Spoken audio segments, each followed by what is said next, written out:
You have decided to stop drinking because your life has become increasingly unmanageable. You're getting into so much trouble at work and with your relationships, and things are not going well. But every time you stop drinking, you get hit with these awful cravings to drink. And no matter what you do, you end up back drinking. If that sounds like you, I'm going to show you a 5-step process to stop these cravings and reclaim your life once and for all. Hi, this is Alex Rivera with Activation Energy, and I'm here to help you stay sober, reclaim your life, and become the best version of yourself. Today, we're talking about how to stop these cravings from getting you to drink again, because these cravings are very, very intense and are responsible for you to go back and drink and relapse. I want to get something out of the way right away, and that is the fact that there isn't a magic pill for cravings. There isn't something you could do, any trick or voodoo or anything like that you can do that will get rid of your cravings automatically. And you have to be realistic about this, because it took you a very long time to get to the point where alcohol became such a big problem in your life. And it's unrealistic to expect that cravings could just be stopped just like that by snapping your fingers and then the cravings will just disappear. Having said that, this 5-step method that I'm going to be talking about today has helped a lot of people to curb these cravings, to learn how to manage these cravings, and eventually to get rid of these cravings. This is the method that I used in order to stop drinking and has helped other people in my group as well. Step number 1 is to recognize that a craving is just an intense feeling. It's like any other intense feelings like anger or frustration or fear. It is an intense feeling, but that doesn't mean that you have to do anything about it. Let me give you an example. If somebody cuts you off in traffic and that pisses you off, that doesn't mean that you gotta get out of your car and go and beat up the next guy. That's called road rage. You don't have to act upon these very strong feelings. So this is a very important thing to understand, that a craving is just that, a strong emotion and a strong feeling. That does not mean that you have to do anything about it. It doesn't mean that you have to pick up the bottle and drink. Okay? Another example, think of it as like a little kid. If you have kids, when they're small, they throw tantrums and they scream and they want what they want right away. They want an ice cream and they want an ice cream, and they will tug at your coat and say, I want an ice cream, I want it now. Well, think of your craving as an inner child who's tugging at you and saying you have to drink and you have to drink right now. But just like with a small kid, just like with a toddler, you don't have to give in. And you don't have to do what the toddler says. You don't have to fall for the craving. You don't have to drink. So this is a very important thing to recognize, because some of these cravings seem to be very intense, and it almost feels like if you don't fall for the craving, everything is going to fall apart. But the thing to understand is, if you don't give in to the craving, you start to train yourself to not give in to the next craving. And as time goes by, it's a practice. It gets easier and easier. And just like the toddler that you ignore, at some point he quiets down and he stops asking if he knows that you're not going to give in. So think about it. All right. So that is step number 1. So step number 2 is to have a plan. You actually have to have an action plan of what you're going to do the next time you get a craving. Because cravings are not a new thing for you. So you know that this is going to happen now. So you have to have a plan to distract yourself long enough to engage your mind in something else long enough for that voice, for that craving to quiet down. One very effective method to do this is called playing the tape. The playing the tape techniques works like this.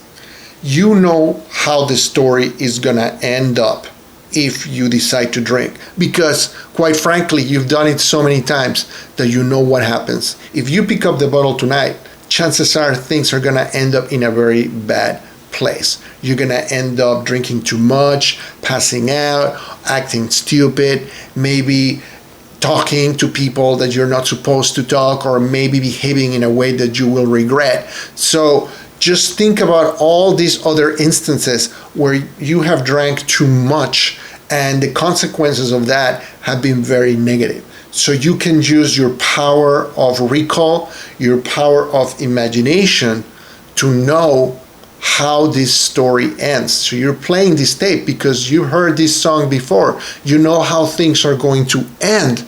So you don't have to relive this thing time and time again. So when you're having this craving, just play the tape in your mind. And if you want to supercharge this method, write it down. Because when you write your thoughts about the cravings, it does something to your brain where putting things down on paper makes it even more concrete, makes it even more real. And taking the time to write it down also takes and zaps the energy from the craving. So by the time you're done, the craving will subside and you won't have such an intense need to drink alcohol. Another part of the same technique is playing the other side of the tape. I call this the B side. So remember, cassette tapes have one side, but then when the music ends, you flip it and you put the other side. Well, the other side, the B side of the tape, is all the things that will not go wrong if you decide to not drink tonight. Meaning, you will show up for work, you will show up for your appointments, you will be there when people expect you to be, you won't act like a clown, you won't say stupid things that you'll later regret, you will not have a hangover in the morning and feel like crap, you won't feel anxious for the next 2 days because you're drinking. So playing the B side of the tape can be also very helpful because it's basically the alternative. So it helps you to balance A and B and hopefully help you make the better choice. In the meantime, you're doing these things and you're zapping the energy from the craving, which is the whole point, because craving is like a wave. They come and they crest and then they break on you, but then they go down. So if you're able to ride this wave, to surf the wave, become a craving wave surfer and don't fall for it. Get your mind engaged, get yourself distracted, have a plan in place for when the crave comes. Step number 3 of this method is make it physically difficult for you to access alcohol. Start by not having alcohol at home. Or if there's no way to get rid of the alcohol because perhaps you live with other people who also drink, make sure there's no way for you to access this alcohol. Have it on a cabinet that is locked and do not have the keys for this cabinet. If you drive, make sure you give the keys to a friend or your significant other so that you cannot drive and go and buy alcohol. If you buy alcohol online, make sure that you delete whatever account you have for alcohol delivery services, or have somebody take away your credit cards so you cannot buy alcohol. Just make it hard, make it inconvenience to buy this alcohol, because the more friction, the more difficult you make it for yourself to buy the alcohol, the better chances are for you to ride the craving. All right, so this is going to be part of your plan, is do not make it easy for you to get alcohol. Get rid of all the alcohol in your surroundings and recruit other people to help you and to make it difficult to access the alcohol. Step number 4 is coming up with a list of powerful distractors that you can engage in every time you get a craving. And these distractors are things that you enjoy doing. So these are things that shouldn't be hard to do. These are things that you actually want to do, alternatives to drinking. Because if you've been drinking for a very long time, chances are is that you use alcohol exclusively in order to cope with things like anxious thoughts and stress and anger and depression. So you might not have other things that you can do to deal with these very strong emotions. So the first thing is to come up with a list, 4 or 5 things, you don't need that many, of these powerful distractions that you can do when you feel like drinking. So I'll give you an example. Things like cooking, or going out for a walk, or engaging in another physical activity. And I keep talking about walking because almost anybody can do walking, and it is so powerful in order to stop the cravings, because every time you go out in the world, you now just have to engage with a different reality, with the street, with the people you come out across. Your mind starts going in a different direction, and you stop obsessing and ruminating about alcohol. Other powerful distractors are things like playing a musical instrument or listening to music. Pick up a good book and read. Take a bath, a hot bath or a cold bath, whatever the circumstance is. Because taking a cold shower or a very hot shower will change your physical reaction and will help to change your state of mind. So think about it, come up with a list, and have it at the ready. So every time you have a craving, you can pull out your list and you can decide what's convenient to do. Okay, I'm just gonna go out for a walk, or I'm going to play my guitar, or I'm going to prepare that dish that I've been wanting to do, whatever the case is. But it has to be something that you truly enjoy.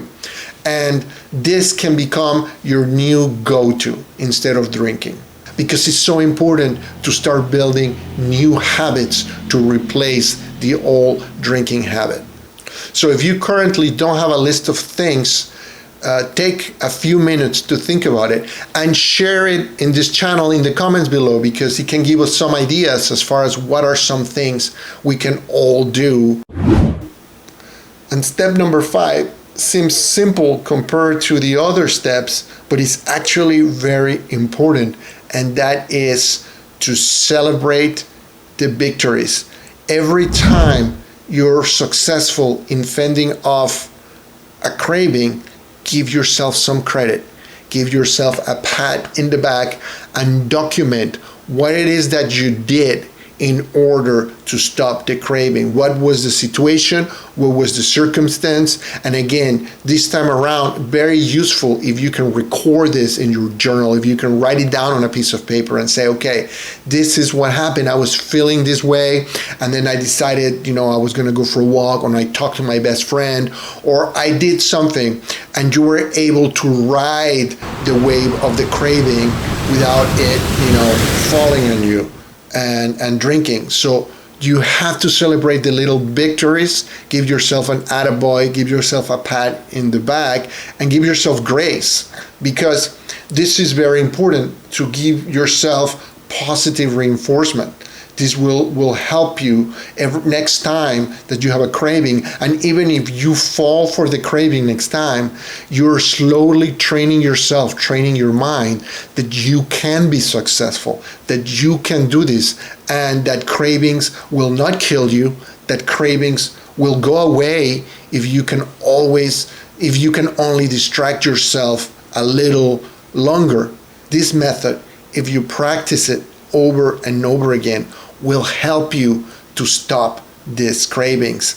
And the thing with cravings is they're most intense when you first decide to quit drinking.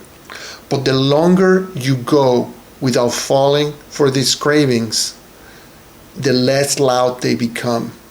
And then they start coming less and less frequently and less intensely.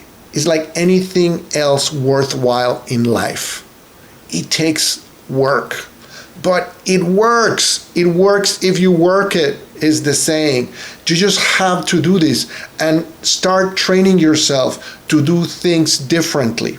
Please leave a comment below and let me know how you are dealing with your cravings so we can all learn from your experience. And if you're still trying to figure out whether you're drinking too much and whether alcohol has become a problem for you, I have this video right here that I made that talks about 10 telltale signs that you are drinking too much. Also, check my 5-day sobriety plan in the description below, which is a detailed 5-day, day-by-day plan on what to do when you first decide to quit drinking. Thank you for joining me today, and please share with somebody else who you think might benefit from this content. And don't forget to subscribe to this channel. We have a lot of very useful information that will help you to reclaim your life and stop drinking for good. This is Alex Rivera with Activation Energy, and I will see you soon.